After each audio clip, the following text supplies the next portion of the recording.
to have some sort of microphone down in the locker room to find out just what kind of adjustments both of these teams will do as they try to figure each other out here in the second half, as now we're all tied up at 14. Right now, let's step aside for a short break. We'll come back with the second half. You're catching all the action here on WCCT Sports and 90.1 FM KSAK.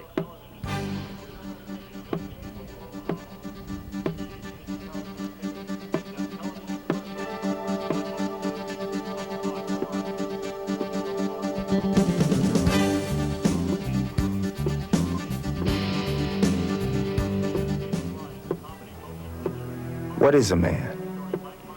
A man stands proud. A man respects himself.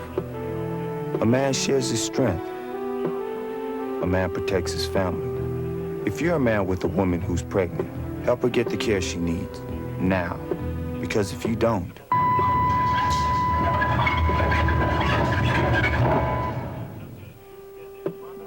for help, just call.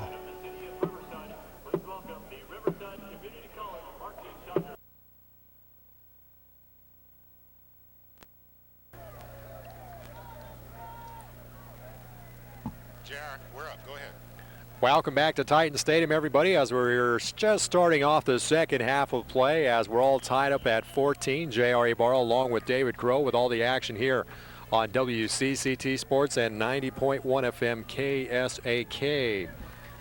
So let's see what kind of adjustments have been made in both of these locker rooms as we're all locked up with a tie score. I'm sure both of these teams are not very happy with their performance in the first half, even though it's been quite an entertaining ball game.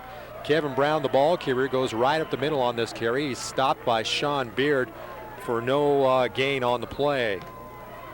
MtSAc's defense gave up a couple of big plays last half, so I'm sure they want to shore up their defense and not let Kevin Brown bust through or let Jerry Roquemore get any extra yardage as well. They're going to be tightening up that D. Well, in the first half, in terms of time of possession, the San Francisco Rams had 13:58.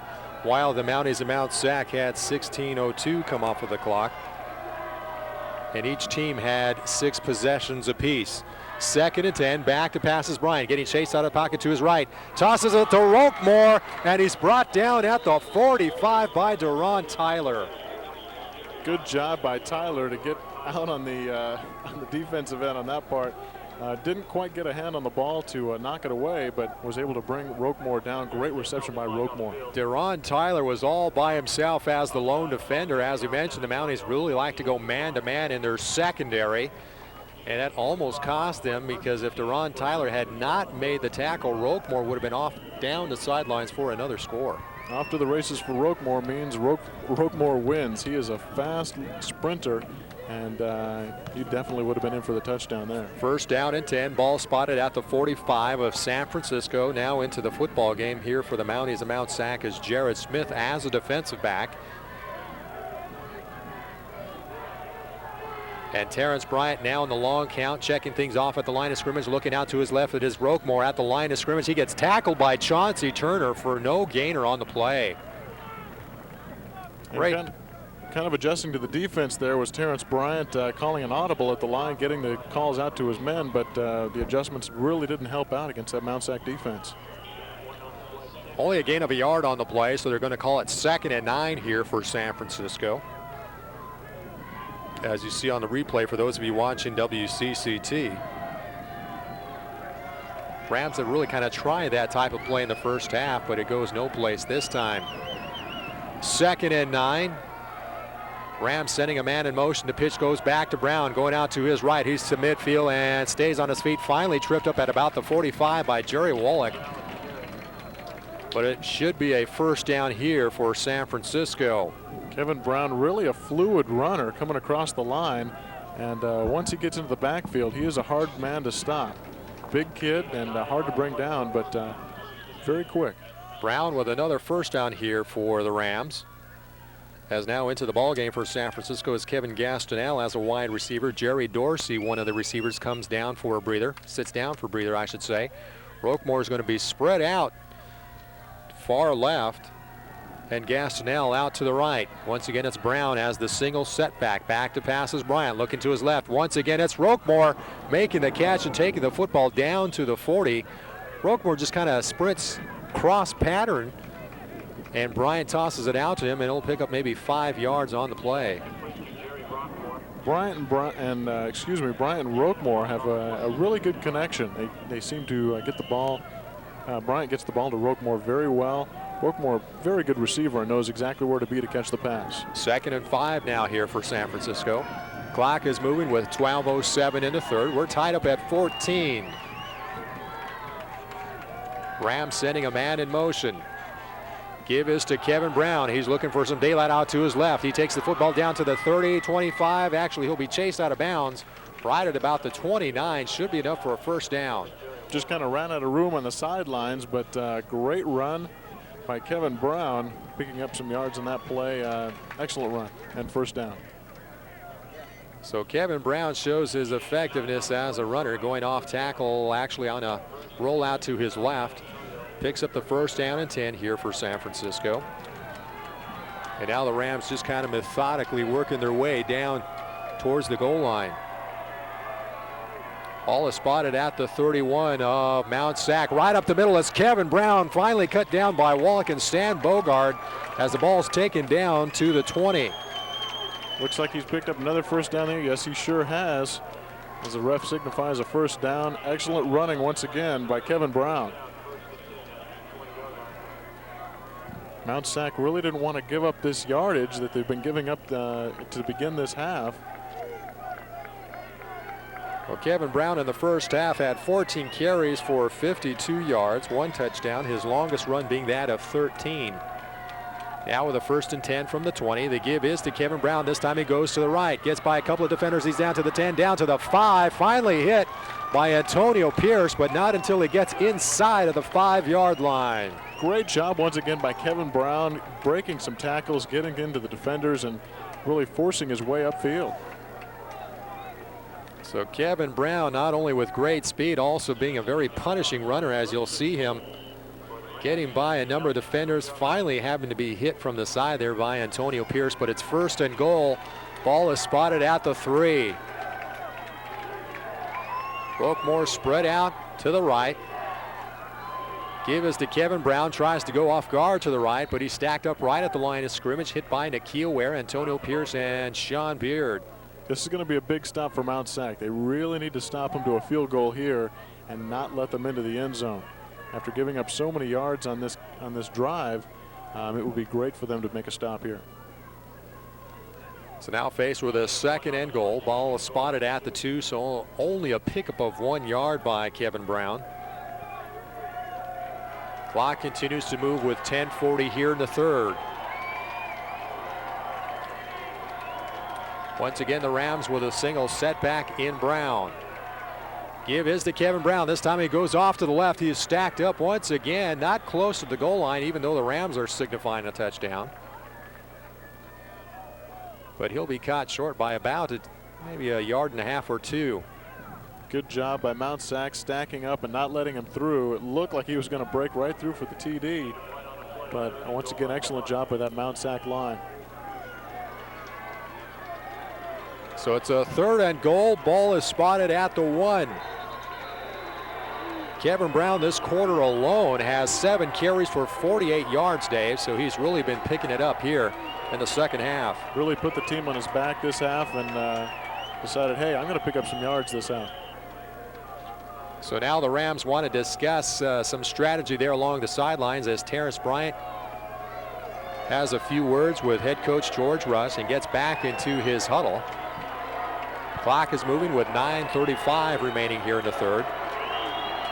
Now the Rams with 2 receivers spread out to the right. It's a quarterback sneak. No indication as of yet, and we do have a flag down on the field. Rams are indicating touchdown. And now the official indicates touchdown, but we do have a flag, so this might negate this. Let's see what the indication will be. Could have been movement there on the front line, Dave. Yep, some of those players get anxious, but they are signifying a touchdown now. Picking up the flag. Well, it was an offsides penalty against the Mounties, and obviously it will be declined. There's still a pile down there on the field. We'll take a second look at this as you see Terrence Bryant just simply punching into the end zone. Terrence has 4 touchdowns rushing-wise on the season in this 97 campaign. They use him quite a bit on the goal line. He doesn't have a lot of yards rushing for the season, but does have quite a few touchdowns. So now the Rams of San Francisco will lead in this contest by a score of 20-14. And Hodgerney in for the point after attempt. Kick is up on the way, and we got whistles and another flag down on the field. So hold on to everything. That last drive by the Rams took up 11 plays, used up 80 yards and 6:29 off of the clock. Very nice sustained drive there, Dave. Excellent drive by San Francisco, and that should really pump up their offense. And they've definitely got some momentum coming out of halftime, even though that you would think the momentum would have been in MtSAc's favor after coming off of that huge field goal to tie up the game just before the end of the half. Well, the penalty goes against the Rams, so this backs them up 5 yards. So Hodgerney has to re-kick it. Kick is up on the way. Looks like it'll be good. And we got another flag down on the play. So let's hold it up one more time. Well, we've seen the Mounties kind of go through this scenario a few times this year, and let's see what the indication is. And nothing as of yet from offsides against the Mounties, so the point after will be good. No, actually, they're going to re-kick this time. So Hodgerney gets to go up 5 yards here. Maybe third time's a charm for San Francisco here. Penalty happened before the play. So no, Hodgerney back at his familiar place there at the 10 for the point after.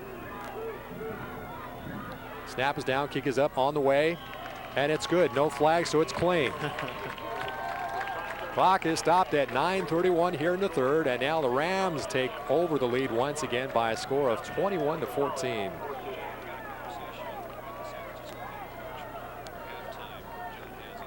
Well, before we headed into halftime, sideline reporter John Fralla had a chance to talk to George Rush, the head coach of San Francisco. Let's go down and listen to that conversation.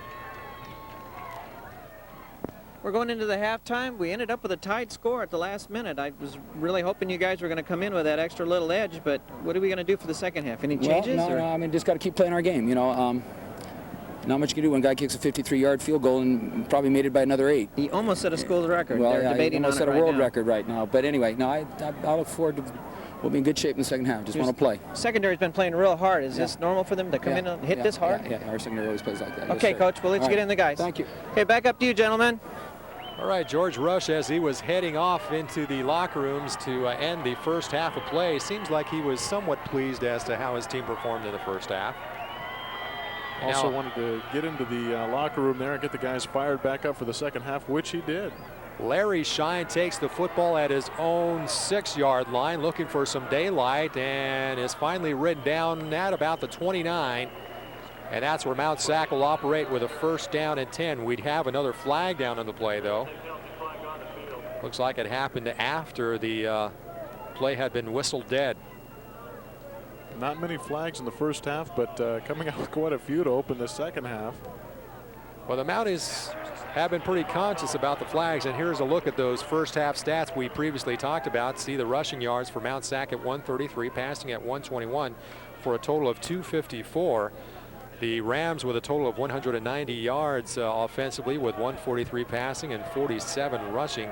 First down's quite even. Both of them had 6 possessions apiece. Only 1 turnover there for the Mounties and MtSAc. So stat-wise, both teams really did pretty well, and with MtSAc coming out a little bit with the edge.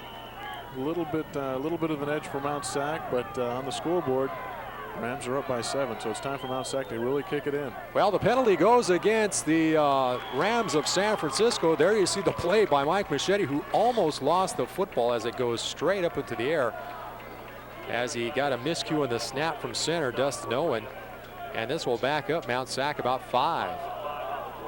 Great job to get a hand back on the football, but it's hard to put a play back together after something like that happens. As you can see here, ball just pops up. He's able to get it back, but the play is broken up at that point. Yeah, it looks like Mike was trying to make the turn around to either do a handoff or do the keeper, and just didn't get a handle on it before he got his hand on the football. It'll be a 2nd and 15 from the 40. Back to passes Mike Machete.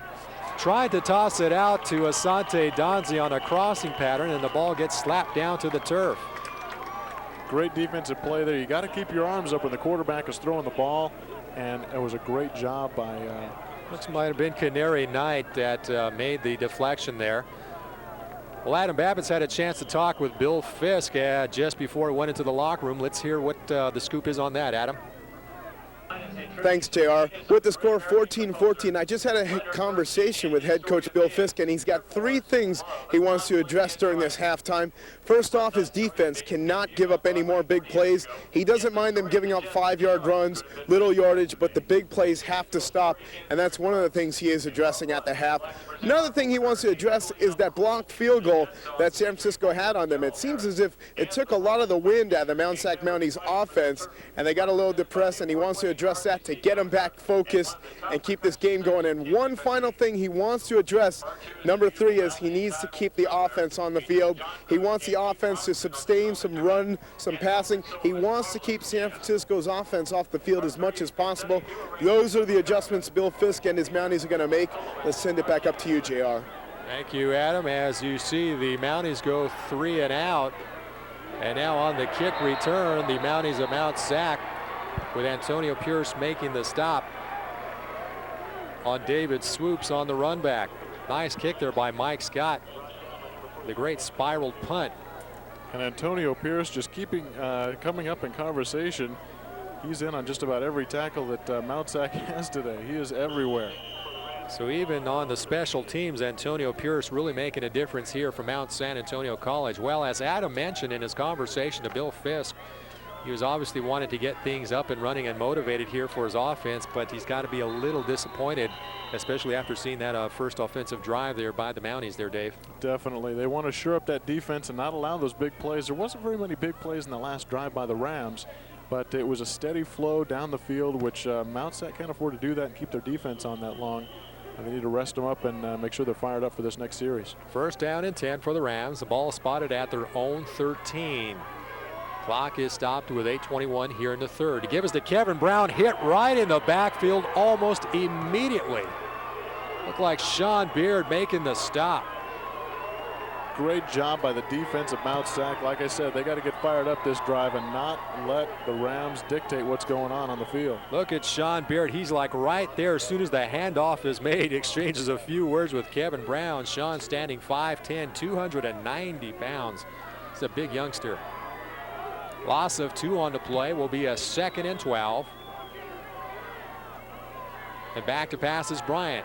Going to look out to his right, looking towards the middle of the field, and overthrows his intended receiver of Roquemore, doing a crossing pattern against Deron Tyler. I see Tyler kind of limping a bit right now. In fact, he's calling for a replacement.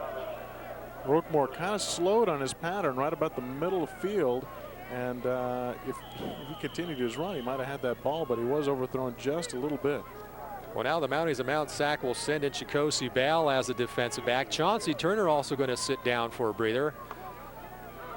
Let's hope for the sake of the Mounties that Deron Tyler isn't that badly injured. 3rd and 12 now. That was the first pass attempt of the third quarter here for San Francisco. And back to pass once again as Bryant being chased in the end zone, dumps it out and has nobody there to receive the football. His closest receiver was that of Robert Garth. Great job again by the defense of MtSAc, pushing the quarterback back into the end zone. Thought they might get a safety on that play once again. But great job by them pushing the quarterback back and rushing in to make a pass, as you can see here. Nobody to throw to. Bryant was in plenty of trouble, but was able to elude the defenders. High snap, kick is up, but it's off. Not a very good punt, and it drops right at about the 30-yard line of San Francisco. Almost another block punt on that play. A little bit of a high snap. Punter had to get it down off his foot very, very quickly and ended up not getting a very good punt. Excellent field position for the Mounties. Yeah, this gives the Mounties a golden opportunity to try to turn in a bad punt into points on the scoreboard, as they only have 30 yards to go for a touchdown here. Stops the clock with 7:25 in the third. San Francisco leading this one by a score of 21-14. Be interesting to see how MtSAc reacts here.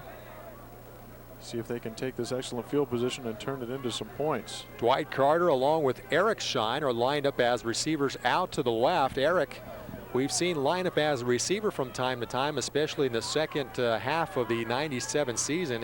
Offensive coordinator Paul Russell has really kind of utilized Eric in various formations as the season has progressed, as he's obviously a big threat to run the football whenever he gets his hands on it. Nothing like having a receiver that can really run after catching the football, and Shine can definitely do that. Well, now there's a change in formation. It'll be Shine and Jamal Bradley in the I formation. Carter spread out left, and Asante Donzi spread right. Give us to Bradley, goes right up through the middle portion of the field, keeps the feet moving, finally ridden down, but not after a gain of maybe 2-3 yards on the carry. Credit the stop to Scotty Nicholson. Really trying to churn up some tough yards here and grind the defense down a little bit, and maybe have them focus a little bit on the middle of the field and then go to those outside receivers. Jamal Bradley only with 176 yards total on the season. Gets about 3.6 per carry. Obviously the guy they go to on a short yardage situation. Mike Machete will now operate with the shotgun formation. He's going to send Eric Shine in motion out to the left. Play action by Machete, dumps it off to Shine, gets the football at the 25, down to the 20, gets by a couple of defenders, and finally ridden down at about the 17. What great footwork by Eric Shine in the middle of the field. It should be enough for a first down. I know he looked like he had lost the ball on the turf, and some of the Rams are indicating that they came up in possession of it, but it stays in possession of the Mounties of MtSAc. Yes, he does lose the football there, as you see on the replay for those of you watching WCCT. Broke a few tackles in midfield. Excellent job by Shine to get downfield and pick up those extra yards right in the middle of a lot of Rams. So it's a first down and 10. Ball's inside of the 20. They're going to spot it right at the 18. Once again, it's an I formation here for the Mounties of MtSAc. Pitch out goes to Shine out to his right. Tries to turn it upfield. He's met right at the line of scrimmage by about 3 different Rams. Initially making the stop there would be Scotty Nicholson, it appears. Shine, an excellent open field runner, but when you meet up with 3 defenders, not a lot of place you can go, as you can see here, taken down rather abruptly, but near the sideline. Wow. Stop is made actually by a number 88, who I do not have on my roster. So it's a mysterious football player out there. We'll have to find out who that is. Second down and 10 now is the call. Ball remains spotted at the 18. Machete initially shows a shotgun formation, but now lines up underneath center. Back to pass is Machete, looking out to his left. Floats it into the end zone for Carter, who cannot make the stop. Boy, he was really being bothered by the defensive back, but there's no flag on the play. Credit the defensive work of Chris Martin. Excellent defense by Martin on that play. Very tight on the receiver all the way downfield. It's a little floater into the end zone, as you can see here. A little bit of a timing pattern into the corner of the end zone. Great throw, but just a great defensive play by Martin. Yeah, Martin did an excellent job. Really, he cannot be called for any kind of pass interference on that one. He was just pretty tight in on Dwight Carter in that last defensive play. Now brings up a 3rd and 10 situation. And the ball remains spotted at the 18. Now it's a Machete in the shotgun with Donzi spread out to the left, Carter out right, looking back. Ball gets slapped out of his hands and down on the turf. Great defensive play by James Cochran, the linebacker. James just came up against Mike Machete, slapped the football out of his hands as he was looking downfield to try to throw it to one of his receivers. Scary moment there for Sac, as you can see him slap the ball right out of the quarterback's hands. Had a little bit too much momentum going to get back and fall on it. Machete luckily is able to fall on his own fumble. Well, Mike Scott now with a 45-yard attempt. Kick is up on the way. Looks like it'll be good, and it is. So Mike Scott with another long field goal here in this afternoon's football game. This one from 45, really it's kind of a chip shot after that last one. Definitely my MVP pick so far for this game is Mike Scott. A couple of great field goals to put MtSAc on top. Well, at least the Mounties are able to put something on the scoreboard after a very bad punt by the Rams of San Francisco, and now the score is 21-17, but still in favor of CCSF. But I imagine Bill Fisk has to be just a little bit frustrated that his team has not been able to get it in there in that red zone. They're going to be a little bit frustrated on offense because they're used to getting in, but this is a tough team in San Francisco. They don't have a really high-ranked defense, but this is a #1 ranked team as well. So they're going to have a very tough defensive scheme for these Mounties to contend with. Armstrong is back to receive this football here for San Francisco. That last offensive drive took up 6 plays, 32 yards, and took 2:47 off of the clock. And once again, Mike Scott provides no run back opportunity as it goes well beyond the end zone for Mount San Antonio. Another great kick by Mike Scott, allowing no run back. Well, the Mission Conference has been one of the toughest places to play football, as you'll see here in this 1997 season. They had 5 teams in local bowls, and all 5 teams were victorious, and that being MtSAc, El Camino, Santa Ana, and that included Long Beach in the mix as well. First down and 10, balls at the 20 of San Francisco. Back to pass is Terrence Bryant, looking out to his right, trying to get it to Roquemore, who makes the catch out of bounds. What a great catch, but he will not be credited with it as he was out of bounds when he made the reception. Great athletic effort by Roquemore once again, and a good toss by by the quarterback Bryant as well. Well, once again, there's Long Beach City College, who was victorious over Hancock. We're talking about the Mission Conference Bowl winners this year. Palomar had a victory over Mount San Jacinto. Mission Conference teams went 5-0 in the 1997 bowl season. So you see how strong it is to play football here in Southern California. Second down and 10. Ball remains spotted at the 20. Roquemore going in motion. Back to passes. Bryant actually rolls out to his left, looking downfield. Is in some trouble and is finally brought down to the turf. Credit the stop on the play. It looks like James Bocanegra, coming from his linebacking position, will get credited with a sack. Antonio Pierce also went on that tackle, as he is on most on the defensive plays for MtSAc. Great job by MtSAc's defense, penetration in the sack. Brings up a 3rd and long now, 3rd and 12 to be specific for the Rams of San Francisco. Jimmy Lejay will now come in as a defensive back here for Mount San Antonio. You also have Jared Smith. And now the Rams with an important 3rd down conversion attempt. Back to passes Bryant on a blitz. Tries to dump it off, and he gets it to Kevin Brown. He's down to the 25, 30, has some daylight to the 40, 45, streaking down the sidelines. One man to beat as he cuts it to the 20, 15, and he's going to get ridden down at the 2-yard line. Loses the football, and it looks like the Rams will maintain possession. What an incredible play. A little dump play by the quarterback just to get rid of the football.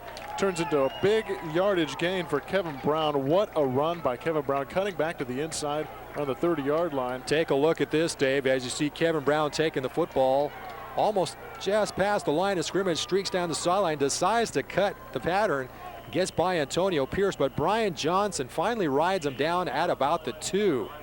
Good job by Johnson to stay with the play, but an excellent run by Kevin Brown. Got an injured player down on the field right now. And we're not sure exactly who that is. Looks like it may be Kevin Brown, actually, who was ridden down on the play after that long carry. Oh, they're tending to his left leg right now, and I guess that is Kevin Brown from the indications that we are getting. That would be a pretty sizable loss if this injury is a little. They're working on his left leg. The way he was ridden down, your legs can buckle in quite a few different ways, and we're all hoping that Kevin will be okay down there on the field. Well, Brian Johnson really kind of came from the blind side to tackle Kevin. And as you said, David, really it puts you in a pretty awkward situation as a running back. Right now, as the clock is stopped with 3:22, let's step aside for a short break. San Francisco leading this one, 21-17.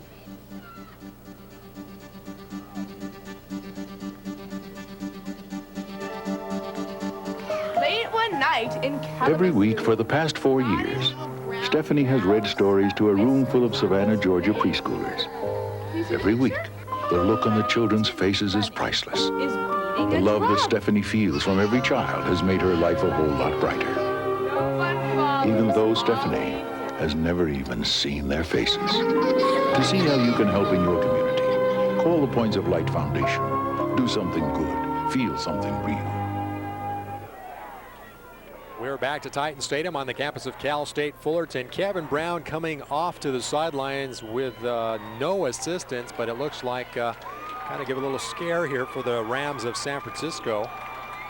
But now San Francisco with a 1st and goal. Ball's at the 1, and it looks like Terrence Bryant will punch it in. No indication as of yet, and finally there it is.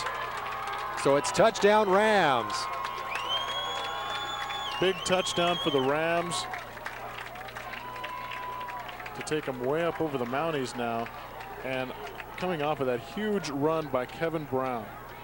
Now there you see Kevin being tended along the sidelines right now. But San Francisco will extend their lead even further right now, leading by 10 points with a score of 27-17. Which really puts the pressure on the MtSAc offense and Mike Machete to get something going. They need to pick up a touchdown on this next drive to keep their hopes alive on this championship game. No question about that. Clock is stopped with 3:06 remaining in the 3rd. Hodgerney in for the point after attempt. Snap is good. Kick is up on the way. Looks good, and it is. So with 3:06 remaining in the 3rd quarter, it's the Rams 28, MtSAc 17. We'll be back.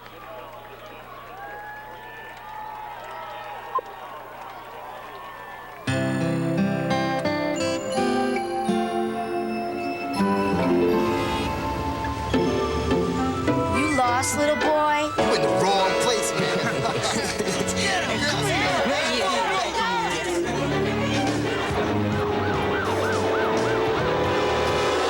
To Victor, this isn't just a drawing, it's a cry for help. Listen to the children. Learn to protect them from drugs and violence. Call now and take a bite out of crime. We're back to Titan Stadium on the campus of Cal State Fullerton as the Rams extend their lead by a score of 28-17. As you see Kevin Brown, the running back, being tended to, but not until his big breakthrough play set up a touchdown here for the Rams of San Francisco. Getting some congratulations there from his quarterback, Terrence Bryant, who gave him that little dump pass, and he took it all those yards down to the 2. Well, there you see the Mounties on the sidelines, obviously feeling maybe a little frustrated now. As you said, Dave, they really got to come up with something on this next offensive drive. Hodgerney with a high kick that goes to the 20, taken by one of the up men, and remaining on his feet and taking it down to the 40. Nin Burns, a defensive back. He's out of Covina High School. Not bad field position once again for MtSAc. They really need to turn this into some good points to stay in this ball game. Well, that last offensive drive took up 4 plays, 80 yards, and only 1:15 off of the clock. Kevin Brown, and there you see Nin Burns on the run back there for Mount San Antonio College. And with some pretty respectable field position, as you mentioned, Dave, here for the Mounties. Now showing an I formation. Bradley and Shine in the backfield. The give is to Bradley right up the middle. Keeps the feet moving. The ball is stripped away. And it will be whistled dead. And that's pretty fortunate there for the Mounties. Let's see if they give possession here to San Francisco. Scotty Nicholson just ripped it out of the hands of Jamal Bradley. But the Mounties kind of dodge a bullet here and will maintain possession of the football. Ref's calling that he was down, but it's tough to see. Let's take a look at the replay here. There you see Bradley. Boy, that could have gone either way. Yeah, it really could. Really could have gone either way. Fortunate break for the Mounties in that play. Pickup of 2 on the carry. 2nd down and 8. Ball's at the 42 of MtSAc. J.R. Edwards, Dwight Carter spread out left as receivers. Machete from the shotgun, going to roll out to his right. Flag down on the play. Looking to his left. Trying to get Futrell, who bobbles the football and can't hold on to it. We're going to have an offsides call, looks like, on San Francisco. Got a couple of men lined up a little bit offsides. There you see Brian Futrell, the leading receiver from Mount San Antonio College. Boy, he really should have got a handle on that ball, but obviously on the fly along the sideline. Kind of tough to maintain possession. Actually, it looks like a procedure call will go against MtSAc. So now the Mounties making some mental mistakes. There you see the flag flying on that replay, and Brian Futrell, as he streaks down the sidelines, not able to get a handle on it. Good job by the defensive back on that play to stay tight with the receiver once again. But once again, Futrell really should have had that ball. 3rd and 8 is now the call here for MtSAc. As the Rams declined the penalty, they didn't want to give the Mounties an extra down to play with. So Machete's going to operate from the shotgun formation, bobbles the snap, maintains possession, gets hit right at the 45 for the sack. Miguel Merritt in from his defensive back position, levels Machete. What a play from that defensive end, coming around and just leveling the quarterback. As you said, he was lucky to hang on to the football. As you can see here on the replay, a little bit of a bobble. Well, we got a flag down on the field. There you see Miguel Merritt doing some celebrating after a big defensive hit. Not sure exactly who this call will be against. It's a dead ball foul, and it will go against the Rams. I think there was some trash talking and taunting there down on the field, and I think the Rams are going to get hit for it. Well, they needed to watch themselves, and that's going to cost them a little bit. Well, this will now give the Mounties a 1st and 10. That's a huge, huge mistake. What a turnaround. Instead of a loss and a punting situation, now the Mounties have 1st and 10 at midfield. So now the penalty by the Rams keeps this offensive drive alive here for MtSAc. Let's see if they can kind of take advantage of the situation.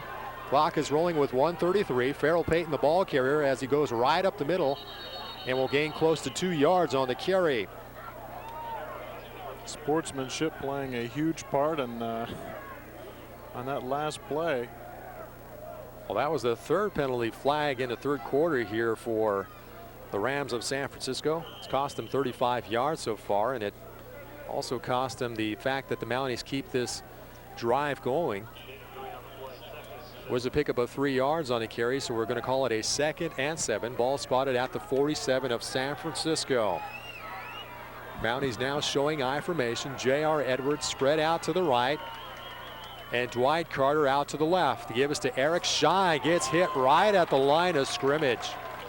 And the Rams defense have really stepped up now. They're keying on the ball carrier, looking to where he's going to run and really stuffing up those holes, and going to be forcing MtSAc to go to the air.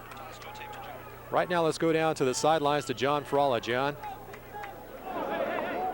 Kevin Brown, they just pulled him off. They're playing a little bit of ice. He's been complaining about spasms on his legs, but they'll get him all rubbed down, get him warmed back up, and get him back in the game. Back to you, gentlemen. Thank you, John.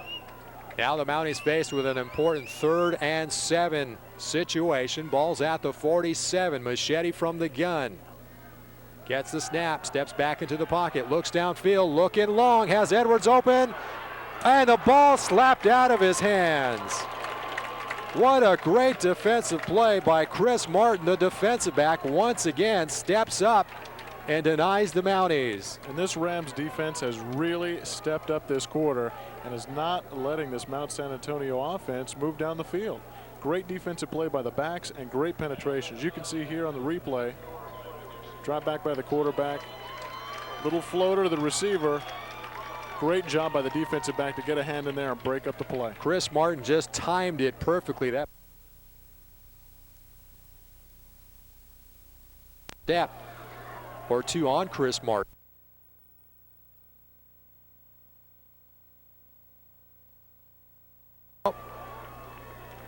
Actually, the quarter has come to a close, so this switches sides here for Mount San Antonio as they'll be faced with a 4th and 7. So Mike Scott will be in to do the punting duties here for the Mounties, and they only now have 15 minutes to work with to try to make up a 28-17 deficit. I think that'd only be about a 60-yard field goal for Mike. I imagine Bill Fisk doesn't want to risk it that much, Dave. Well, back to receive the football will be Chris Martin, who had that big defensive play. Chris is standing at his own 10-yard line. I'm sure Mike Scott will try to angle it somewhere inside of the 20. It's a pass fake. Jerry Wallach comes up with the football, stumbles in the turf, and he'll be shy of the first down. The Mounties gamble on a fake punt. And unfortunately, Jerry Wallach stumbled in the turf and could not get past the first down marker. It kind of depends where they spot it, but I think it'll be well short. Really looked a little bit short. He stumbled a little bit, couldn't get his feet under him after he caught the ball and rounded that corner, and was just unable to pick up the first down. Well, now the Mounties faced with a tough situation and not being able to convert a fourth down situation on the gamble. And it looks like Kevin Brown is back in the backfield here. Yes, he is. So his injury was not anything serious to stop him. They give this to Kevin Brown. Goes off tackle. He's at midfield, 45-40. Finally written down at the 32. Another great run by Kevin Brown, breaking through the line, and just open field running once again by Kevin. San Francisco now taking possession and domination here in this fourth quarter, as the ball will now be spotted inside of the 35. There you see the replay for those of you watching WCCT as Stan Bogart finally puts the stop to Kevin Brown. So it's first down and 10. Ball's at the 34 of MtSAc. Clock is rolling with 14:32 remaining in the ball game. Give is to Kevin Brown. This time he gets hit behind the line of scrimmage for a loss of about a yard. MtSAc, good job on defense there, but they need more of those plays, stuffing the running back and not allowing these Rams to move down the field so freely. So Kevin Brown, even though he may get stopped from time to time in the backfield, boy, he has broken some very significant runs loose and is really crushing this MtSAc defense here in the second half. Once he gets open field, gets that momentum running, he is hard to stop and hard to catch. Loss of 2 on the play, so it brings up second down and 12. Ball is now spotted at the 36. Roquemire going in motion out to the right. Back to passes Bryant. Gets by one defender, and Roquemore makes the catch at the 25. Gets by one defender and makes the spin move. Finally knocked out of bounds by Brian Johnson. But it'll be a first down and 10 here for the Rams. Picked up an extra 5 to 7 yards on that play by breaking a tackle. Great job by Roquemore on running after the catch. Taking a second look for those of you watching via television. Roquemore getting by Chauncey Turner there. And now the Rams once again setting themselves up for a possible score. Ball is now spotted at the 16 of MtSAc. Clock stopped at 13:39, first and 10. Give is to Kevin Brown, going off tackle to the left. Gets hit right at the line of scrimmage. Chauncey Turner makes the initial hit. He is also assisted by Glenn Harris. Getting back to Roquemore for a minute, Coach loves a receiver that can catch the ball and run after the catch, and that's something that Roquemore does like really not many other receivers in this league. That's why he averages 20.9 per carry, is because takes the ball, runs with the ball, and gets by some defenders. There Excellent you see job by Roquemore. Sorry, Dave. There you see Kevin Brown now heading for a well-deserved breather along the sidelines. Boy, this young man has really given his all here in the second half especially. Now it's a second and 9. Ball spotted at the 15. Back to passes Bryant. Dumps it off, and it's picked off by Antonio Pierce. He's to the 20, down to the 25. It looks like he steps out of bounds. They'll rule at about the 18. Great job by Antonio stepping into the passing lane and picking that pass off. He has been everywhere. Antonio Pierce came into this football game with, I believe, no interceptions on the season from what I have in my stat sheet. You can see the play again here. Looking for the receiver downfield. Roquemore was the intended receiver on that last play, and boy, this really stops this drive cold in its tracks. And the Mounties really have to come up with something on this one, Dave, to try to get back into this football game. Need to find a way to get downfield. First down and 10. Ball's at the 18 of Mount San Antonio. The give goes right up the middle to Farrell Payton. Keeps the feet moving. Finally wrestled down after a gain of about 2 to 3 yards on the play. Credit the stop to James Cochran, the linebacker. I think MtSAc really needs to work the sidelines a few times with the receivers, open up that middle and let Shine do his job down the middle a little bit to spread out the defense. Pickup of 4. We're going to call it now a 2nd and 6. Ball's now spotted at the 22 of MtSAc. Mike Machete will now operate from the shotgun. He's got Dwight Carter and Asante Donzi spread out to the left. Machete back to pass, looking out to his right, being chased out of the pocket, gets by his defenders. He's down to the 30, finally tripped up at about the 32. Credit the key tackle there to Johnny Anderson, the defensive back. Good job of Machete realizing that things were falling apart in the pocket and really didn't have any receivers to go to. As you can see here, things just kind of fall apart. Breaks up, gets away, and just decides to take it himself. Excellent run by Machete, picking up the first down. Ball is now spotted at the 33 of MtSAc. Clock is rolling with 11:41 remaining in this game. Mounties trailing by a score of 28-17. Farrell Payton, the lone setback. And we have whistles. No flag, but I think it might be too much time against the Mounties. Yeah, now a flag down in the field. Referee just kind of casually tosses it down onto the turf, and yeah, it is delay of game. Got to throw it down for good measure. Make it official. Ball is now going to be spotted right at about the 28. 1st and 15. Clock continues to move with 11:20 in the ball game. And now Mike Machete from the shotgun, along with Farrell Payton in the backfield. Play action by Machete, dumps it out to Larry Shine, who takes the football down to the 35, finally wrestled down at the 34. MtSAc really looking to break something open here, but unfortunately just not happening for them as of yet. Their offense has kind of gone cold in the past quarter and a half. There you see as he dumps it off to Larry Shine, and really MtSAc has gotten more effectiveness with the short passes versus anything long, mainly because the defensive backs have worked so well from San Francisco in covering the receivers of Mount San Antonio. 2nd and 8 now, ball spotted at the 35.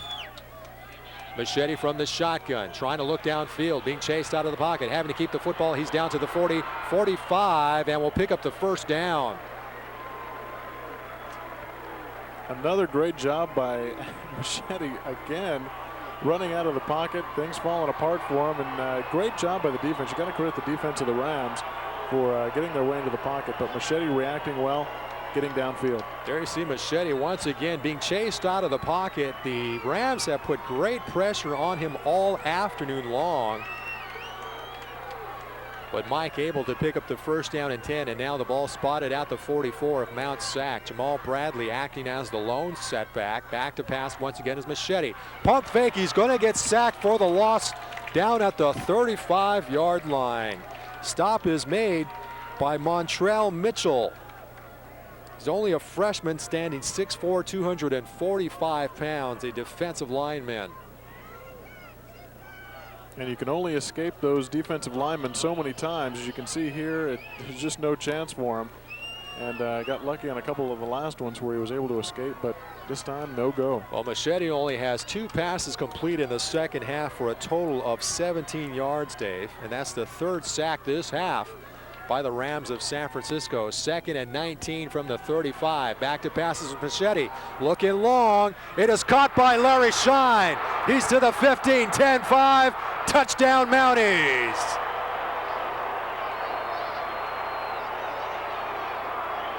Great pass by Machete. Great route run by Larry Shine, and a great reception. So the Mounties of MtSAc come up with their big offensive play as Larry Shine takes the football into the end zone for the score. And it will be a 65-yard pass completion from Mike Machete. Wow, what a big play by MtSAc to come up with. They've been waiting for that break and waiting and being patient, and finally it happened for them. As you can see here, great play by Shine to just put the hustle on and get down into the end zone. Larry Shine only had 2 touchdowns on the regular season coming into this football game, but now with a key touchdown, he moves the Mounties within 5 points. And now the Mounties will try a 2-point conversion. Machete from the shotgun, rolling out to his right. It is caught by Jason Taylor for the score. Once again, great execution by the Mounties, exploiting that defense of the Rams and getting in, passing in the flat. Oh, but we have a penalty on MtSAc. Oh boy, kind of kills the momentum there for MtSAc. And it's a penalty that could not come at a worse time here for the Mounties of Mount San Antonio. MtSAc trying to pull the 2-point conversion, so it'll only be a field goal away from tying this game up. Clock is stopped with 9:14 remaining in the ball game. There you see Jason Taylor, who came up with the supposed 2-point conversion, but it gets nullified by the penalty. But the Mounties will attempt it once again as Machete will line up in that shotgun formation for the 2nd consecutive time. Jason Taylor, the lone setback. Jamal Bradley going to go in motion. Machete going to roll out to his right, looking into the end zone, floats it there to Futrell. It is bobbled and dropped by Jason Taylor. That's a tough catch to make, especially in the middle of those defenders. Good job by MtSAc, but just unable to convert this time.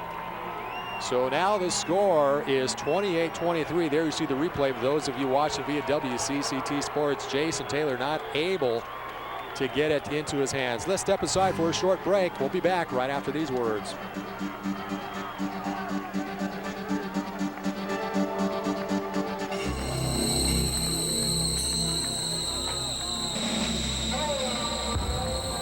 During the Gulf War, alongside our full-time troops stood another important group of people, the men and women of the National Guard and Reserve.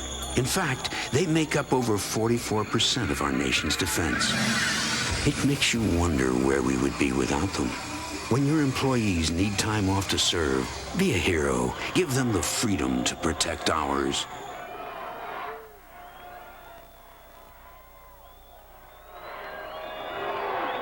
San Antonio College football, there's a scholarship set up on behalf of Ralph Craig. We'll talk about that a little bit more as Mike Scott puts this one into the end zone after the Mounties come up with a touchdown.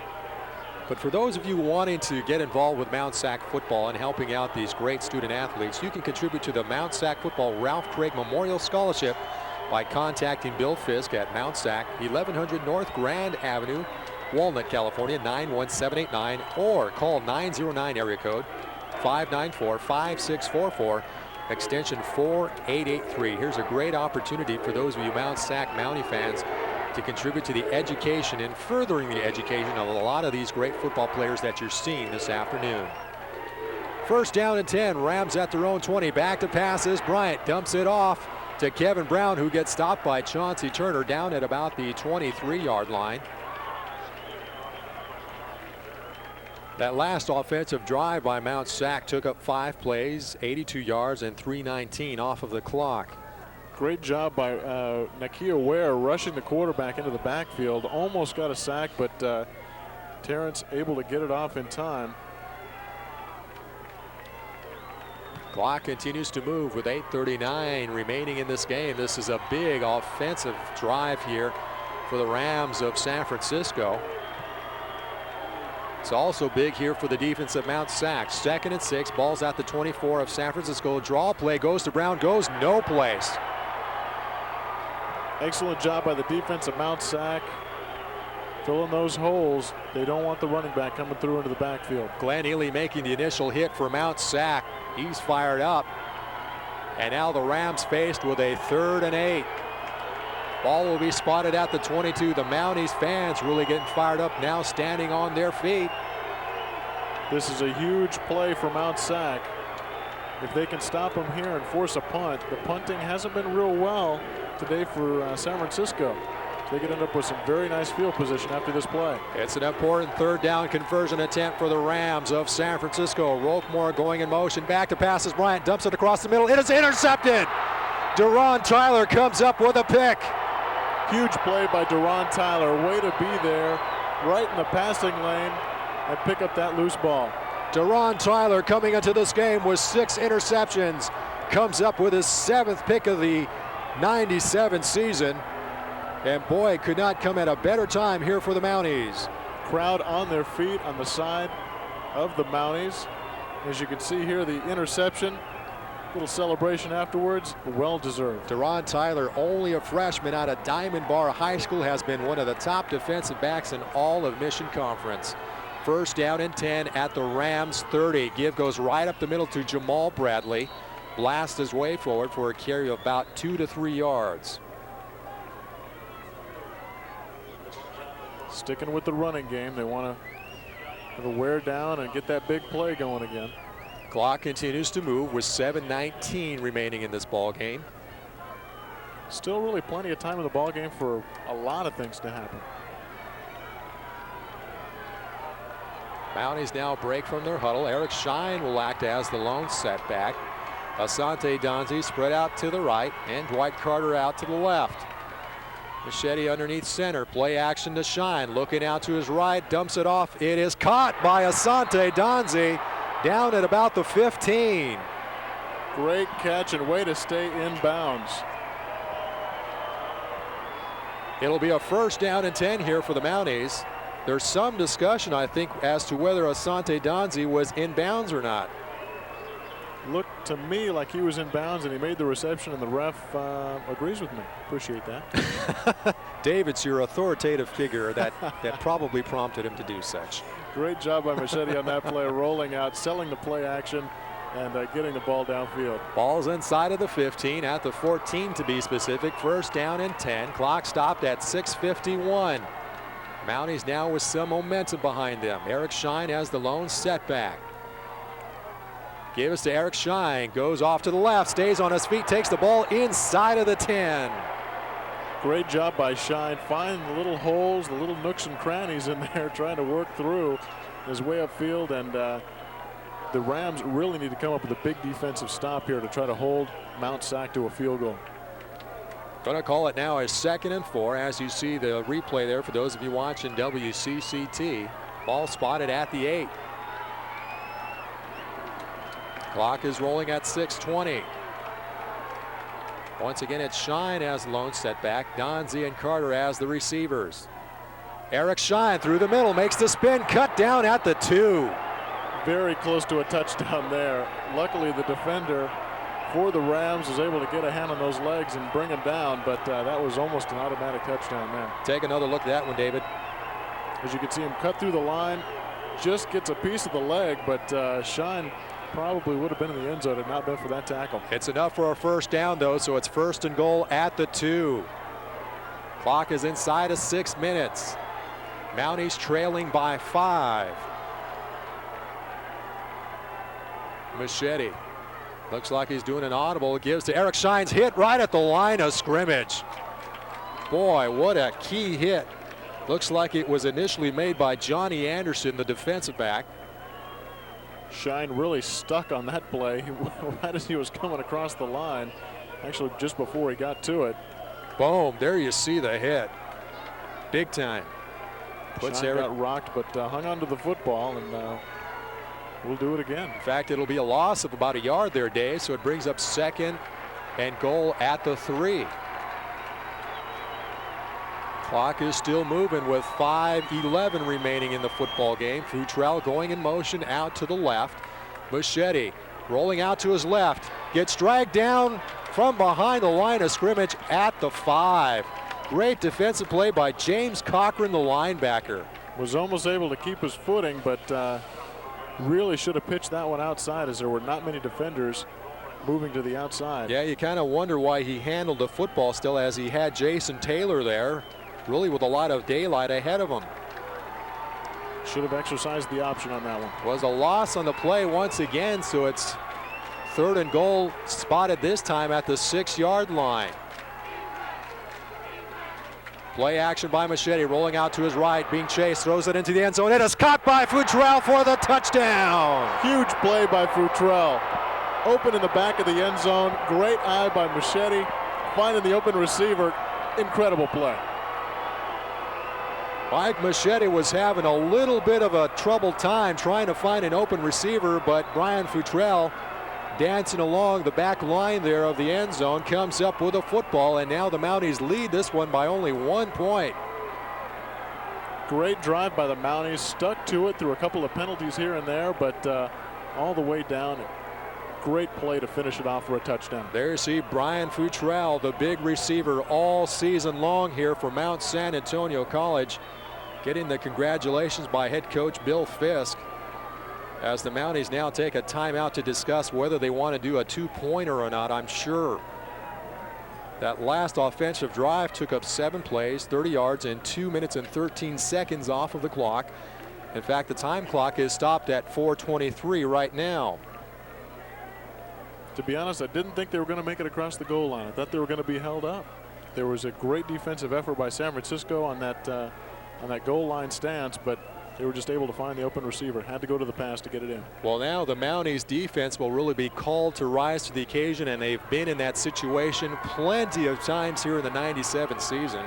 Mike Machete himself said that it comes down to the wire and the defense bails them out in the end, and they're going to have to do that today. Now the Mounties along the sideline with their coaching staff. And it looks like they will try to go for a two-point conversion. It's an interesting call, but a good one. You don't want to be able to be beaten with a field goal. So the Mounties trail, or I should say the Mounties lead by 1. Score is now 29-28. Clock stopped at 4:23. And MtSAc going for the two-point conversion. Going to line up with a jumbo package in an I formation. Bradley and Shine in the backfield. Here's the snap from center. Machete on the keeper. Takes it in for the score. Great physical play by Machete. Fearless, just going across the line, finding the hole. Excellent job by the front line, too, at creating that hole. So now the Mounties lead this one 31-28. It will take a field goal to tie it up. Great play and execution by the Mounties. Take another look at that one, David. There you see Mike Machete on the option play. Boy, he just takes it in. Take the option to get the defender out a little bit. Created a little hole for himself, actually. Mike Machete rises to the occasion, as now Mike Scott tees it up and is ready to kick this one off after the two-point conversion attempt after a score. So now we have ourselves an interesting ball game, Dave. 31-28. MtSAc is up, and it's going to be up to their defense to hold on to this lead.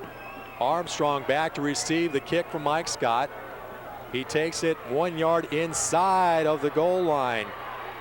Gets by some defenders and takes the football down to the 32 after following a wall of blockers. So Armstrong with a great run back. He's all fired up, and it gives Fullerton some breathing room to work with. Gives him some decent field position, also gives him some good momentum. You see him coming off the field trying to get his fellow players pumped up and motivated. They're going to need it, battling this MtSAc defense on the way down, as you can see him here on the replay. 4 minutes and 12 seconds remaining. Lenny Rodriguez, the defensive coordinator, obviously has talked to these guys, and he knows what they have to do to try to win this football game. Play action by Bryant, and it falls to the turf, incomplete. Boy, he was under some heavy pressure by Nakia Ware. I didn't think he was going to be able to get that off in time, but just barely did. Almost sacked for a big loss. This is a big offensive and defensive stance here for either of these ball clubs. It's a great way for this game to come down. The #1 offense and the #3 defense just going at it for the end of this game. Clock stopped at 4:08. 2nd and 10 is the situation now for the Rams of San Francisco. Ball is spotted at their own 32. They are showing no setbacks now in 5 receivers. Back to passes Bryant under some pressure. Gets sacked down at the 15. Loose football. Nakia Ware has it. He's going to go in and score. Incredible turn of events for MtSAc. What a defensive push and effort by the Mounties. The Mounties of MtSAc defense rises to the occasion, puts the pressure on Bryant, creates the turnover, and takes it in for the touchdown. And these Rams look stunned. There's a flag down on the field, but I'm sure it's after the fact, after the score. It's probably unsportsmanlike conduct against MtSAc for celebrating. Look at this one, Dave, on the replay. Incredible push by the defense, able to get back and get in the quarterback's face and pull the football away, pick it up and run it in. Heads up play by N'Keal Ware to pick up the rock and just dive into the end zone for the score. There is a hurt player down on the field right now, down at about the 25. It's one of the Rams. I don't have a number on who it is at this point. So they are tending to his needs right now with the clock stopped at 3:56. What an incredible turn and shift in the momentum from one quarter to the next. The third quarter, the Rams just came out and pretty much dominated. And now this quarter, the Mounties have really turned it on offensively and defensively and gotten themselves going. Crowd is behind them and on their feet. Excellent job by the Mounties. Well, anybody will tell you that it's defense that wins championships. In fact, Bill Fisk made that comment to me earlier this week. We'll take another look at this play by N'Keal Ware on the defense. And that'll win you championships when your defense is scoring. That tells the story right there. Still got a player by around the 25-yard line, and no indication yet we have right now on who it is. So they are still tending to them, or should I say to him, down on the field. And you see the Mounties of MtSAc along the sidelines, obviously fired up. And as you said, Dave, boy, what a change of momentum in just a matter of minutes. Incredible turn of events. MtSAc just really turning it on. Must have gotten themselves fired up on the sideline. It looks like our player is coming off here. Appears to be Ryan Cunningham, an offensive lineman who's being helped off of the field by the training staff. As MtSAc leads this one 37-28.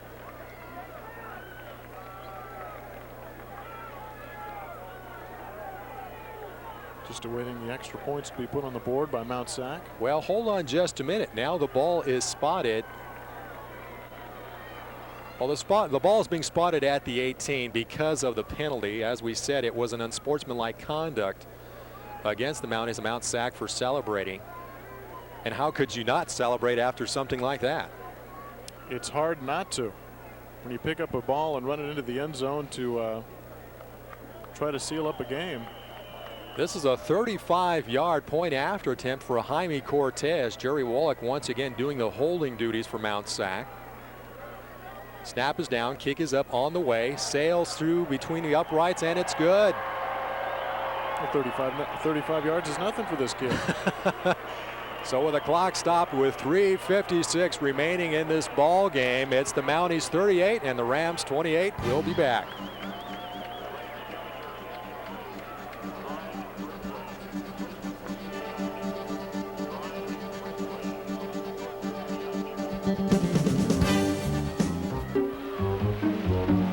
Boy, I really did it last night. Got drunk, acted stupid, went home with... Who is that? What, am I stupid? How did I do this? Barry began to worry, really worry. What about AIDS? Then he remembered, hey, I'm just a cartoon. I don't even have to shower.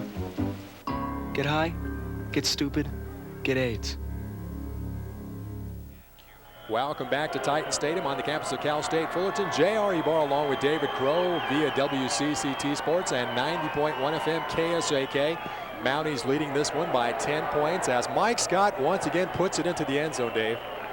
Yep, another no return for the Rams because of the great kicking work of Mike Scott. Penalty marker on the play once again. I believe there's some confrontation by players from both squads down on the field. Very close to a fight breaking out. Players holding other players back. And yeah, and sportsmanlike is the call, and it goes against MtSAc. So the Mounties not able to contain themselves in the heat of passion. They really need to keep their emotions in check.